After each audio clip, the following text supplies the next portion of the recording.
So I'm going to ask Comrade Ranjeet to address us now on behalf of the party on the topic again of COVID and internationalism.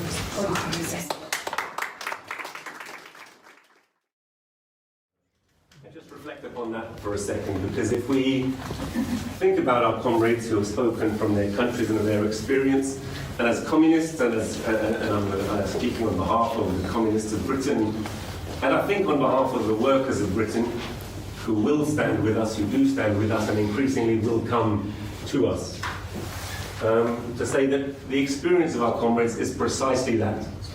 It's the experience of the revolutionary transformation of the oppressive system of capitalism into the true liberation and freedom and equality that we will enjoy under socialism and a future communist society. Marx is buried, as you know, very near to us. We're speaking from London. And in Highgate Cemetery, his beautiful gravestone and epitaph takes one of his theses on Feuerbach and is inscribed on his headstone. And perhaps you will know what it says, but it says, philosophers have only interpreted the world. The point, however, is to change it. Yes.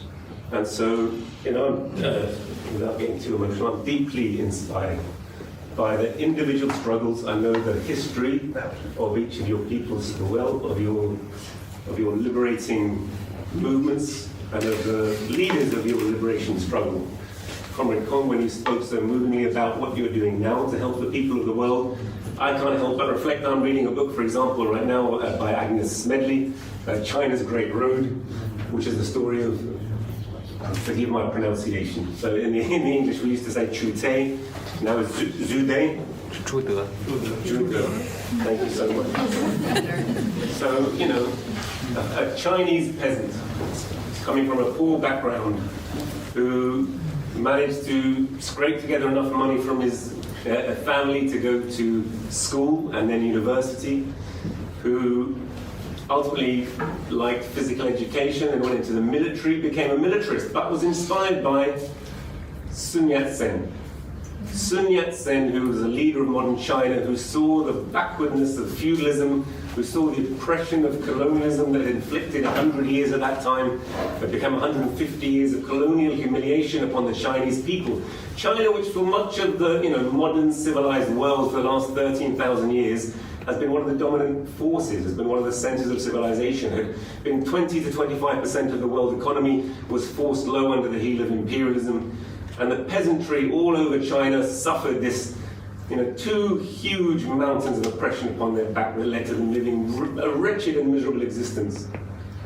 And yet, Sun Yat-sen, he went, perhaps naively, to bankers and leaders of world capitalist powers, thinking that they would help him to found a modern government, a democratic government. He wanted democracy for the people of China. Surely that was the way forward.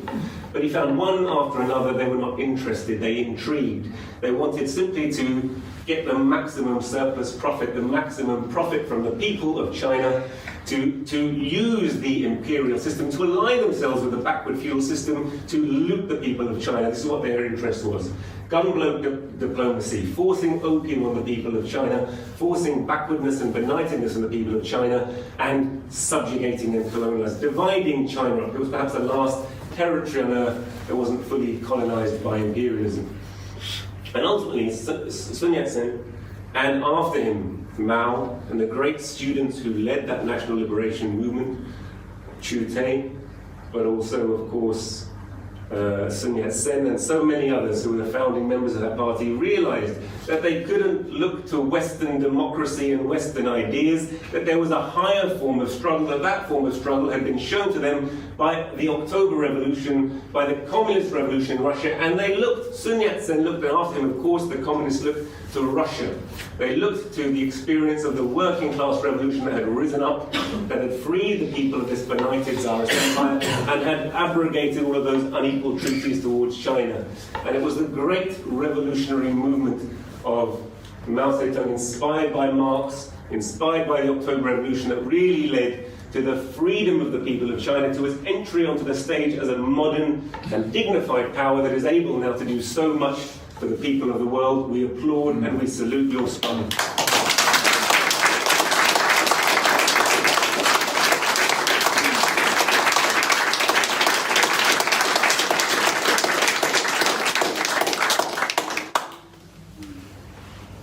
That revolution didn't look purely inward. It talked about proletarian internationalism. Its ethos was workers of all countries unite. You have nothing to lose but your chains. You have a world to win. You have a world to win. And that is more relevant than ever today. I, in my youth, was a communist. People used to say to me, do you want to go and live in Russia? And in my youth and naivety, I didn't have the answers to them. I couldn't tell them, no, this is about the class struggle of working people everywhere against inequality and injustice, against tyranny, against imperialism. This is about us here and now. I would say yes. And it affected me very deeply when the Berlin Wall fell, when the Soviet Union fell. And again, at that time, I didn't have the tools to understand it. Our party is amongst the few parties that has the tools to understand it, that realize it wasn't communism that failed, it was the betrayal of communism and the reintroduction of capitalism that failed.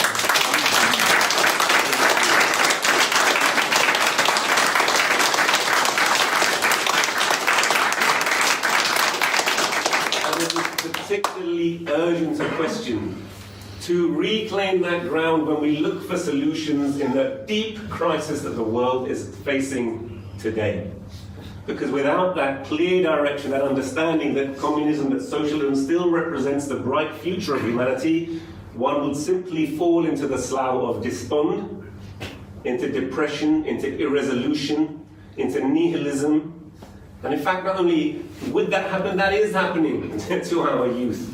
When we look around, and not by accident, because precisely that is the message that is given to our youth. There is no future other than capitalism. It's the least worst system. There's nothing else available. Yes, it has defects, but there's nothing else for you. This is how it is, get used to it.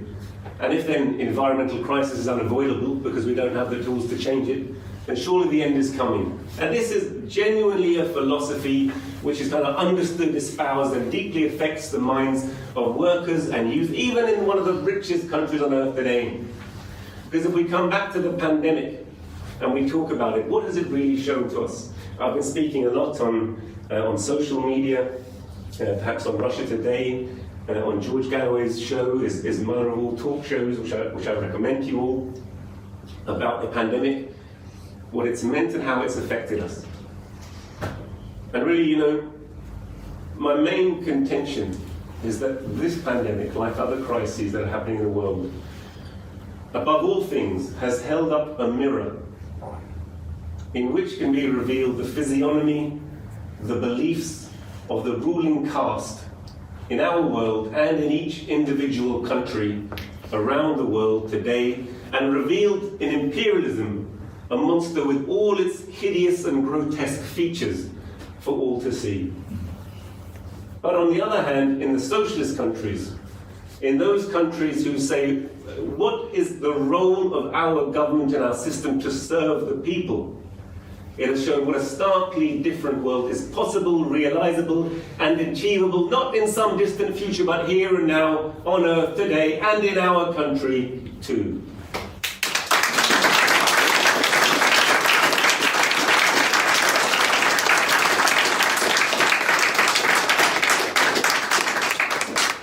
Because what the COVID pandemic hid amongst all other things is the fact that it's not a natural disease, actually, that is the plague of humanity. And by that, I'm not telling you that COVID is not real, don't get me wrong.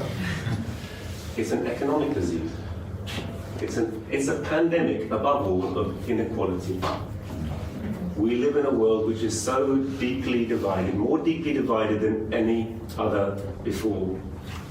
You know, when Chancellor Kohl stood all those years ago at the fall of the Berlin Wall and held the Capital, Volume 1 of Capital in one hand, and Lenin's Imperialism in the other hand, and he threw them away, and he said, "This is finished," he could not have been more wrong. But that was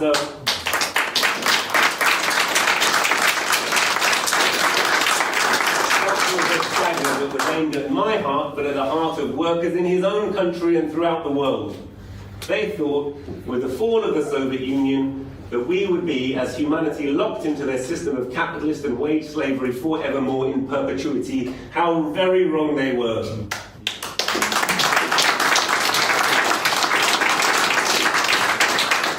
What is the reality of the world that capitalism has bequeathed to us? If we really look at the essence of capitalism, if you want to understand what it is today in this era of pandemic, you don't have to look beyond a few quite startling statistics, things I've said before, and I'll no doubt say again until they're no longer facts which dominate the reality of our world. But in the United States, 3 billionaires have between them more wealth than over half their country's population, the richest country on earth. You know those people.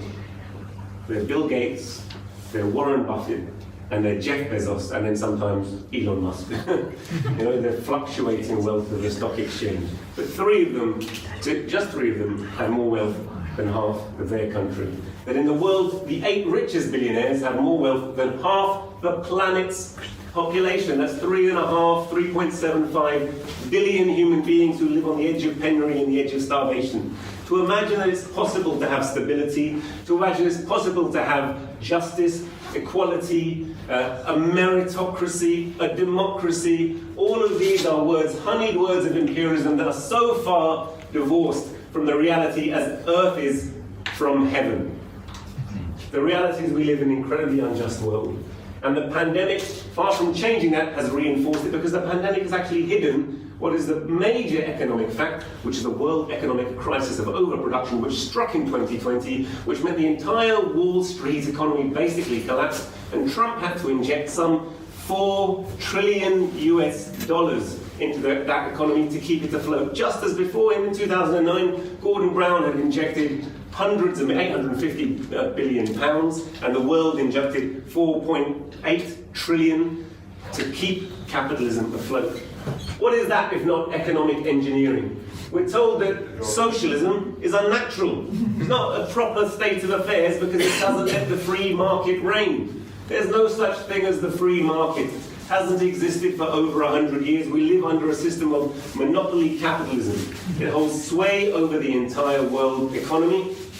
It has held sway and it continues to hold sway. But even though it's teetering on the brink of collapse, it uses its state power to rob, the reverse of Robin Hood, to constantly rob from the poorest in society and give out to the richest. That's what we've seen in this country and throughout the world during the pandemic. That is capitalism. That is why we say it has no future place, no future role if humanity itself is to live and have a future.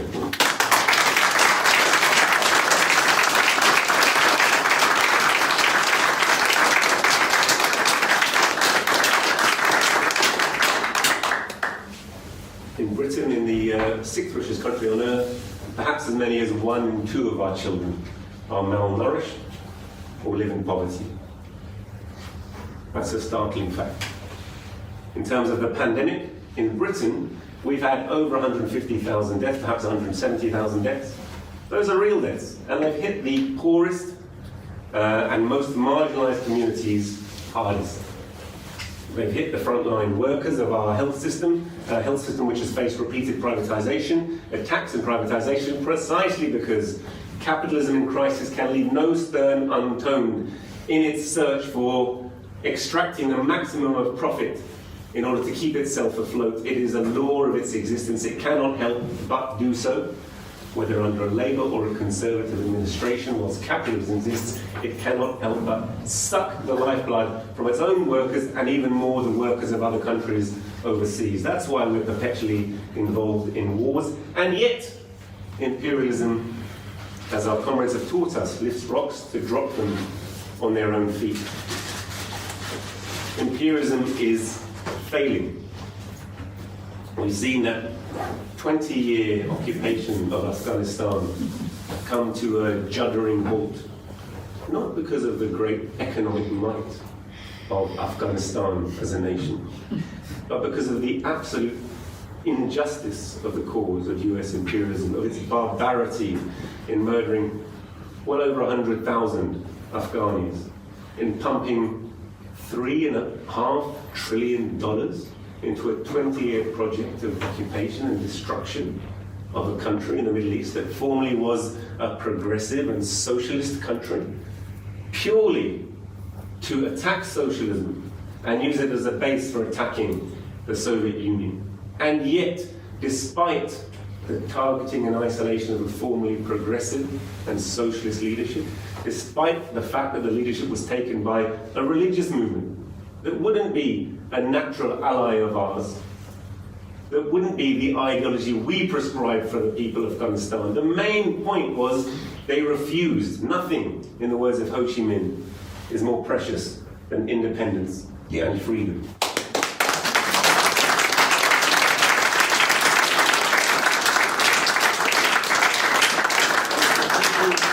Afghanistan can kick out US imperialism, then how much more do the imperialists fear major countries or major powers guided by a true liberation ideology of Marxism? Of course they fear it. Of course they fear it like the plague. Of course they attack it, on using every channel of propaganda possible. But we are proud to stand with all of the countries represented here today. Comrade Kong, of course, we stood against the lies told about the Uyghur genocide, the lies told about Hong Kong, the lies told about Xinjiang, the lies told about Taiwan, the lies told about the South China Sea and the right of China to protect its own waters, the lies told about the Belt and Road Initiative, which is finally offering so many countries around the world some other avenue of investment and development than US and British imperialism and the theory.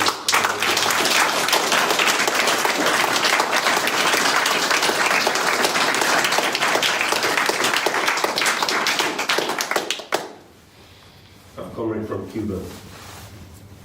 I'm so happy to have you with us. In 1997, I don't know if you were born. I was 5. So when you were 5 in 1997, and I was just about to go to medical school, I don't think I knew I'd got entry to medical school, but I had. I was lucky to go to Cuba, to the World Festival of Youth and Students, and I still remember the slogan of that meeting. I doubt you all know it. Was por la paz, la amistad y la solidaridad anti-imperialista.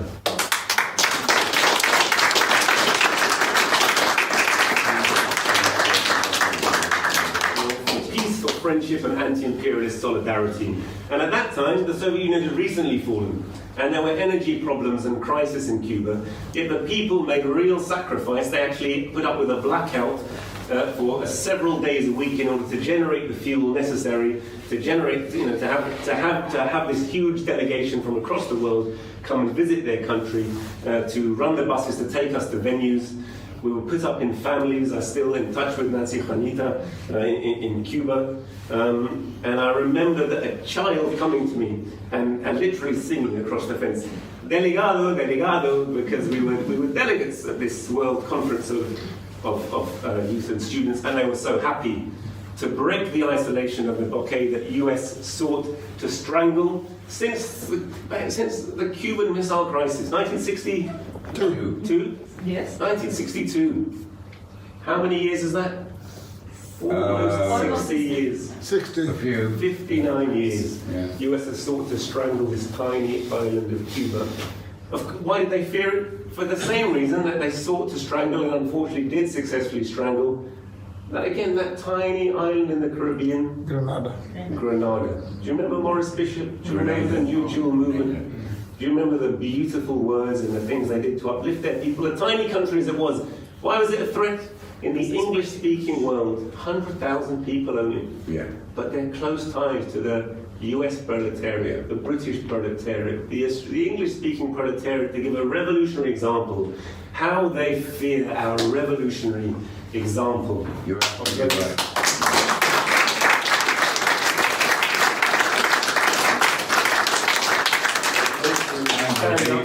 They used to chant, "Forward ever, backward never." Absolutely.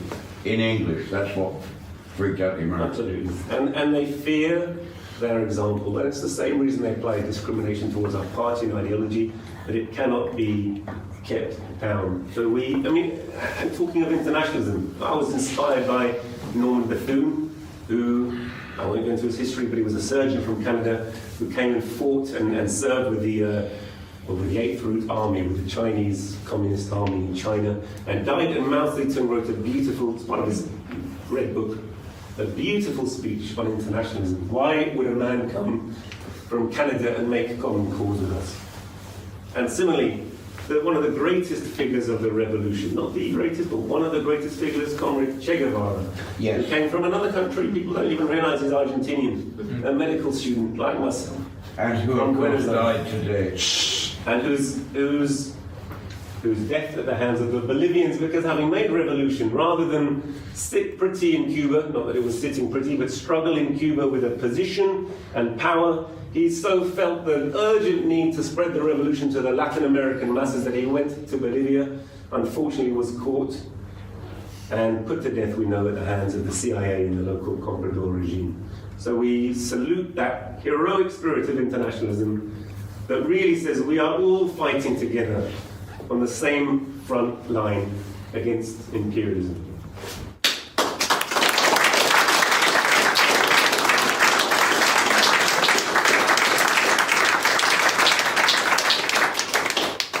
It's such a deep pleasure to have you with us as always. We have been inspired. Every country that will make this transition to a people-centered government has its own path. And we have been shown in Venezuela a new path. It's not an easy path. You're also again surrounded by imperialism. But we were so inspired by Hugo Chavez. We've been so inspired by the person he said was the right person to lead Venezuela after him, Nicolas Maduro. We continue to be inspired, and absolutely, as Jyoti said, we will pass the resolution, I have no doubt, of solidarity with the government of Nicolas Maduro and the ongoing struggle of the people of Venezuela.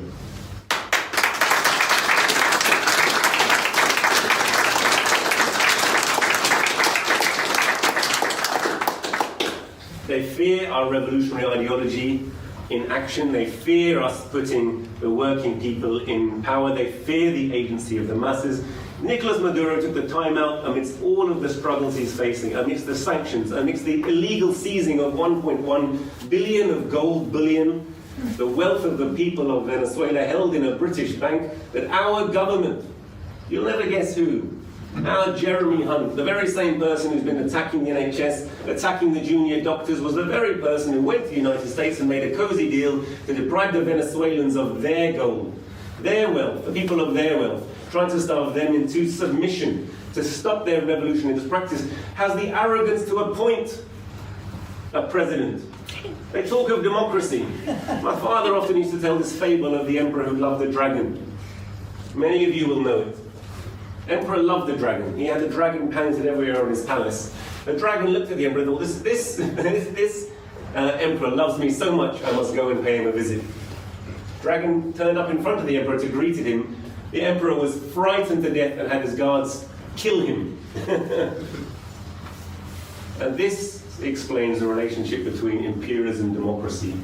They talk about democracy. Everywhere they say they want to introduce democracy.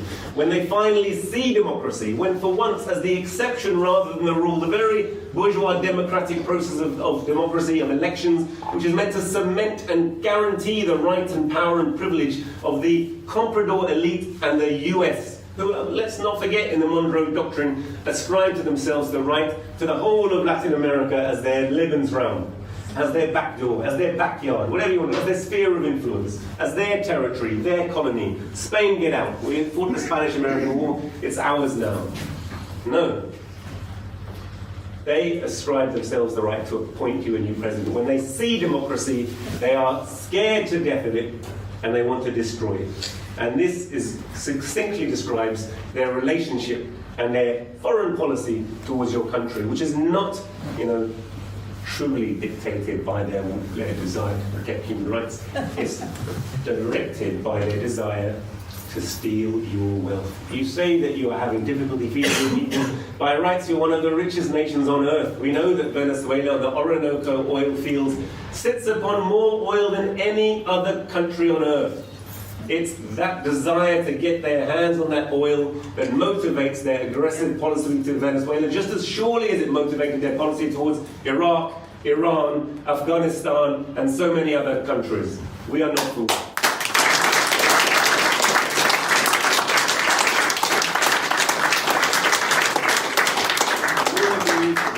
That it was Comrade Nicolas Maduro who took time out on the 150th anniversary of the Communist Manifesto to make a televised broadcast to the world and explain to people in struggle the importance not only of their practical struggle but combining it with this revolutionary theory which could actually help to guide them in their practical struggle, stay steadfast and win victory after victory. We salute him, we salute you, and we'd like you to take our personal greeting back to your government and back to your country.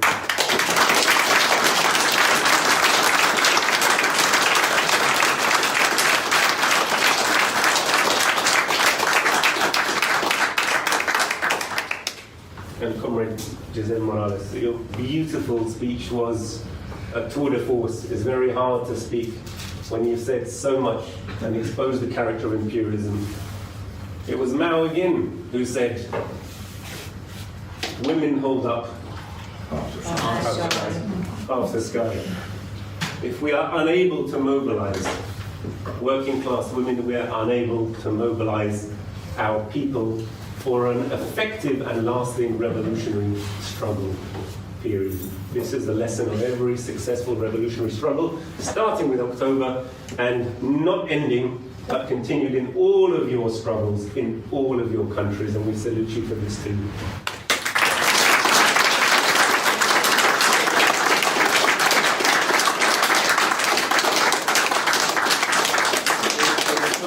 We in Britain have to struggle against a false consciousness, false struggles for freedom, against the idea that men are women and women are men. The leader of our Labour Party, Keir Starmer, is very explicit that he thinks that men can have a cervix, and this is a struggle that must be fought urgently to protect the rights of the masses of the world.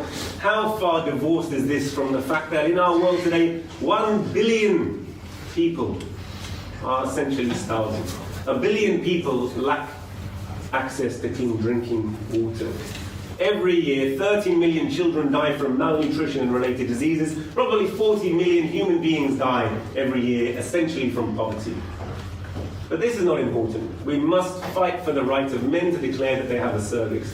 What kind of leadership do we face? One that's so divorced from the real struggles of the people of Earth and the people of our countries, this that we're fighting against. We remember your struggle. I grew up at a time when Nicaragua fought its first successful revolution, when it was under attack by imperialism. I remember Colonel Oliver North, who is known for Iran, selling weapons to Iran, which was officially the enemy. But what wasn't clearly understood by everyone was that the US was so involved in an operation to prop up the Contra-guerrilla fight, the massacre and the butchery and the bloodshed of your country, to stop the people's right to have freedom, that it was financing that dirty, bloody, illegal war against your people with drug money. It was one of its first narco war, and that drug money was also linked to Colonel Oliver North, who was simultaneously selling weapons for the profit of his own imperialist government, to a government which was the official enemy of his country. He was brought down for that, not for... And simultaneously, where did that drug money come from? They flooded their own country, the United States, with drugs. It's still awash with heroin and cocaine, with wasted lives. They actually used that to put down the revolutionary movement of their own people in the 60s, 70s, 80s. You know, what happened to the Black Panther Party? Where did the Crips and the Bloods come from for people who are interested in this inner city history of the United States? It came from the activity of the American government and the American deep state, who in drowning the democratic revolutionary governments of Latin America in blood, flooded their own people with drugs, and drowned them in blood also. There's a reason that the United States is such a bloody and disjointed, disgraceful society. Richest country on earth it may be, most unequal country on earth it certainly is. Blueprint for humanity's future. We say never, never will that be the future of our country as long as there's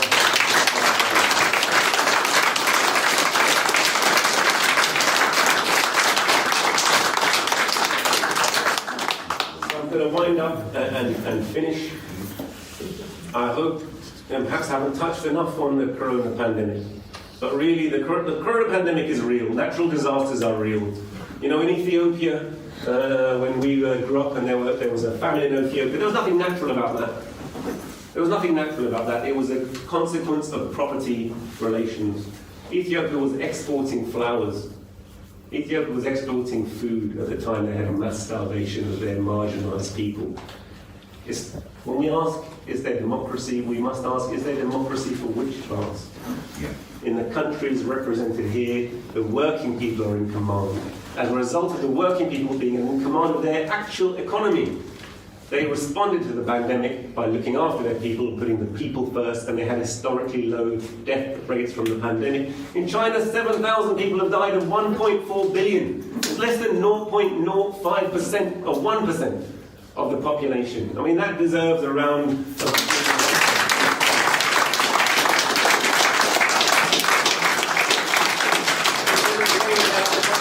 40 million. If 5,000 have died, you do the math, their country's population is similar to ours, yet we have over 200,000. America and India are the highest mortality countries. These are the countries of unbridled capitalism. America at the highest age, India still has 2/3 of the world's poorest population. COVID has spread like wildfire, it's caused untold death and misery. You've witnessed the scenes of people dying of oxygen starvation in India, of hospitals being overwhelmed. This is what capitalism offers the world. The picture is stark. Either place yourself at the mercy of capital, eke out a wretched existence as of old, and sink lower and lower, or adopt a new weapon. This is the alternative imperialism puts before the vast masses of the proletariat. Imperialism brings the working class to revolution, and our comrades here from the countries that have lived and are fighting the revolution show us not only that a revolution is possible, but what a revolution is good for.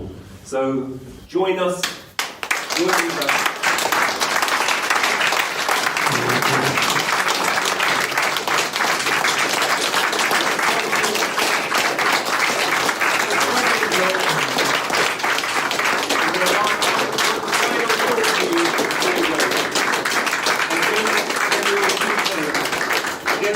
When he went around, this is even before the Long March, from area to area, raising the people to revolution, he invited peasants, and he invited those from the foreign armies, from the white armies, from the armies of the reactionaries of Chiang Kai-shek, to join them.